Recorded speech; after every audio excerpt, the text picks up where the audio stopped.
नमस्कार दोस्तों, आज मैं आपसे बात करने वाला हूं बहुत ही अमेजिंग जबरदस्त टॉपिक के बारे में। QROPs के बारे में। QROPs ट्रांसफर कैसे होते हैं। जो लोग भी यूके में काम कर रहे हैं, यूके में काम कर रहे थे और अब इंडिया ट्रांसफर हो चुके हैं, इंडिया शिफ्ट हो चुके हैं और उनका पैसा आज भी क्रॉप्स में अटका हुआ है। वहां के जो रिटायरमेंट फंड्स हैं वहां पर पैसा पड़ा हुआ है और उनको जो पेंशन आना है वो सब वहीं यूके HMRC फंड से आना है और वो चाहते हैं उस फंड को इंडिया में ट्रांसफर कराना और वो भी जीरो कॉस्ट के अंदर, बहुत ही इजी प्रोसेस के थ्रू। तो आपको ये वीडियो जरूर देखना चाहिए। यहाँ पर मैं कंप्लीट इंफॉर्मेशन आपके साथ शेयर करूंगा। मेरा नाम योगेंद्र वर्मा, मैं पिछले 28 साल से इंश्योरेंस इंडस्ट्री में हूँ और जेन्युइनली आप लोगों की हेल्प करता हूँ और बढ़िया तरीके से आपको गाइड करता हूँ जिससे कि आप इस वर्किंग को, इस फंड को इजीली ट्रांसफर कर पाएंगे। तो दोस्तों, जल्दी से आगे बढ़ने से पहले मेरे चैनल को सब्सक्राइब करना है, शेयर करना है, कमेंट करना है और प्लीज बताना है आपको ये इन्फॉर्मेशन कैसा लगा, कैसा नहीं। बेल आइकन जरूर क्लिक करना है। तो फटाफट से देखते हैं ये क्रॉप्स होता क्या है, ये HMRC क्या है और ये लोग जो इन्वेस्टमेंट्स करते हैं ये क्यों करना पड़ता है। फटाफट से पहले समझा देता हूँ। ओवरऑल काफी कुछ लोगों को पता है, शॉर्ट में ब्रीफ करता हूँ। जब भी लोग इंडिया से यूके में काम करने के लिए जाते हैं, मे भी जॉब करते हैं, वहां पर किसी भी तरह का बिजनेस करते हैं, वहां पर जो भी अर्निंग होता है, वहां पर अर्निंग का जो भी आपका पैसा कमाते हैं उस पैसे को आपने HMRC के क्रॉप फंड में इन्वेस्ट करना मैंडेटरी होता है। अगर आप वो नहीं करते हैं तो 45% टैक्स आपकी इनकम में इट इज मैंडेटरी वहां की गवर्नमेंट लगाती है। तो वहां बाय डिफॉल्ट जो लोग भी अर्निंग करते हैं उनको चाहते हुए या ना चाहते हुए क्रॉप्स फंड में इन्वेस्ट करना पड़ता है, पेंशन फंड में इन्वेस्ट करना पड़ता है। ये crops fund basically pension fund होते हैं। ये यूलिप से लिंक्ड होते हैं, मार्केट बेस्ड फंड्स होते हैं जहां पर वहां की गवर्नमेंट के हिसाब से रिटर्न्स आते हैं। ये आप सभी को पता है।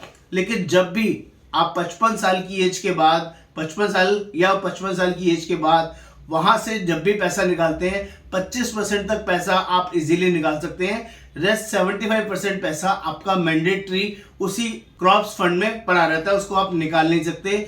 जब भी निकालेंगे 45% टैक्स आपको देना पड़ेगा। ये बहुत बड़ा चैलेंज होता है जिसकी वजह से लोगों को ये टफनेस रहती है कि वो पैसा कैसे बाहर निकले। आज मैं आपको वो सॉल्यूशन देने वाला हूं जिससे कि आपका जो पूरा 100% पैसा है वो आप इंडिया में, इंडिया के क्रॉप्स फंड में इजीली ट्रांसफर कर पाएंगे। इतना ही नहीं, ट्रांसफर करने के साथ साथ इंडिया में रहने के साथ साथ उस पैसे पर बेटर रिटर्न्स भी ले पाएंगे। हाँ दोस्तों, जैसा कि आप लोग जानते हैं, जो यूके में क्रॉप्स फंड है, जो यूके की मार्केट है, जो यूके की ग्रोथ स्टोरी है, जो यूके में यूलिप प्रोडक्ट्स के अंदर जो रिटर्न्स मिलती है वो बहुत कम मिलती है। 2%, 3%, 4%, हाईएस्ट रिटर्न 5%, 6% से ज्यादा नहीं मिलती है। वो भी यूलिप फंड की बात कर रहा हूं। वही सेम चीज अगर आप इंडिया में इस पैसे को इन्वेस्ट करते हैं तो यहां पर 15 से 20% का रिटर्न बहुत इजीली, बहुत आराम से आ जाता है। ये बहुत बड़ा रीजन है जिसकी वजह से आपको इंडिया में अपने पैसे को ट्रांसफर करना चाहिए। लेकिन ये कौन लोग कर पाएंगे, किसके लिए एप्लीकेबल है और इसका टर्म्स एंड कंडीशन क्या है वो भी मैं आपको यहाँ पे बताता हूँ। पहली बेसिक कंडीशन है, जब भी आप इंडिया की लाइफ इंश्योरेंस कंपनी में, specially max life insurance company में पैसा ट्रांसफर करना चाहते हैं, वो हो सकता है, पॉसिबल भी है, हम लोग कराते भी हैं, लेकिन इसके लिए मैंडेटरी कंडीशन है आपको उस समय इंडिया में होना चाहिए। आप इंडिया में उस टाइम ट्रांसफर हो चुके हैं, शिफ्ट हो चुके हैं, तभी आप ये करा पाएंगे, अदरवाइज नहीं करा पाएंगे। ये पहली मेन कंडीशन है। और जब भी आप यहाँ आ जाएंगे ट्रांसफर के लिए फॉर्मेलिटीज होंगी। ट्रांसफर कराने के बाद 5 साल इंडिया में एज ए टैक्स रेजिडेंट होना मैंडेटरी है। ये बहुत ही स्पेशल कंडीशन है जिसका आपने ध्यान रखना है। इसका एक बेसिक लॉजिक है, आपको 5 साल का टैक्स रेजिडेंट होना पड़ेगा इंडिया का, तभी आप इंडिया में ये पैसा को ट्रांसफर कर सकते हैं। नहीं तो आपका ये एक अंडरटेकिंग होती है कंपनी के साथ, मैक्स लाइफ कंपनी के साथ HMRC का एक कमिटमेंट है, एक कम्युनिकेशन है, एक बॉन्डिंग है कि अगर कोई 5 साल के वहां यहाँ पर टैक्स रेजिडेंट नहीं रहता है तो भी टैक्स एप्लीकेबल है। 25% टैक्स आपका एप्लीकेबल हो जाएगा, फिर आपको प्रॉब्लम लगेगा। टोटल फंड के ऊपर 25% टैक्स मैक्स लाइफ कंपनी को पे करना पड़ेगा HMRC को आपके फंड में से। ये बहुत इंपॉर्टेंट इंफॉर्मेशन है जिसका आपने ध्यान रखना है। नंबर 2, हमारे पास कुछ ऐसी अपॉर्चुनिटीज है जिसमें 2 तरह की अपॉर्चुनिटीज होती है। नंबर 1, आपका जो फंड है वो पेंशन फंड में यहाँ पर ट्रांसफर होगा और एक 10 साल कम से कम आपको उस फंड को रखना होगा। डेफरमेंट कम से कम 10 साल की रखनी होगी। 10 साल के बाद ही आप वो पैसे को पेंशन में कन्वर्ट कर सकते हैं, फिर आपको एन्युटी मिलनी शुरू होगी। ये पहली कंडीशन है। नंबर 2, कुछ केसेस में हमारे पास ये भी प्रोविजन है कि आप उस पैसे में से कुछ पैसा विड्रॉल करना चाहें तो विड्रॉल भी कर सकते हैं, जिसके लिए भी 10 साल डेफरमेंट करना मैंडेटरी होगा। कुछ हमारे पास स्पेशल प्लान है जिसमें आप विड्रॉल भी करना चाहेंगे तो पूरे पैसे को विड्रॉल भी कर सकते हैं आफ्टर 10 ईयर्स। लेकिन ये सभी के लिए पॉसिबल नहीं होगा। सबका एज, सबकी वर्किंग देखने के बाद ही ये वर्किंग हम लोग बता पाएंगे किस केस में होगा, किस केस में नहीं होगा। तो प्रीफिक्स, एक तो बेटर एन्युटी मिलेगा, बेटर रिटर्न मिलेगा, ये पहला बड़ा रीजन। दूसरा बड़ा रीजन, वहां से जो मेन कंसर्न आता है, जो ये कंसर्न क्या है, ये है पैट्रियोटिज्म।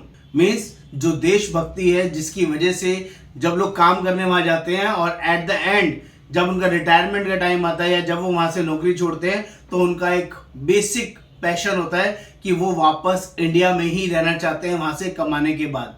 देखो दोस्तों, आपने काम किया as a man, as a single person, आपने वहां पर काम किया है, आप वहां के सिस्टम को जानते हैं, समझते हैं, और जो पैसा आएगा HMRC के थ्रू इंडिया में भी आपको आपके अकाउंट में मिल जाएगा। दैट इज नो इशू इसमें। लेकिन प्रॉब्लम जब होती है दोस्तों, एक तो उसमें रिटर्न्स कम आती है, ये बहुत बड़ा रीजन है। दूसरी रीजन क्या होता है, आपके बाद अगर आपको कुछ मिसहैपनिंग हो गया तो आपकी वाइफ, आपके बच्चों को उस पैसे को निकालना आसान नहीं होता है, बहुत मुश्किल होता है, क्योंकि यूके का प्रोसेस आपकी बीवी, आपके बच्चे नहीं जान पाएंगे कि उस पैसे को कैसे विड्रॉल करेंगे, उसका फॉर्मेलिटी प्रोसेस क्या है।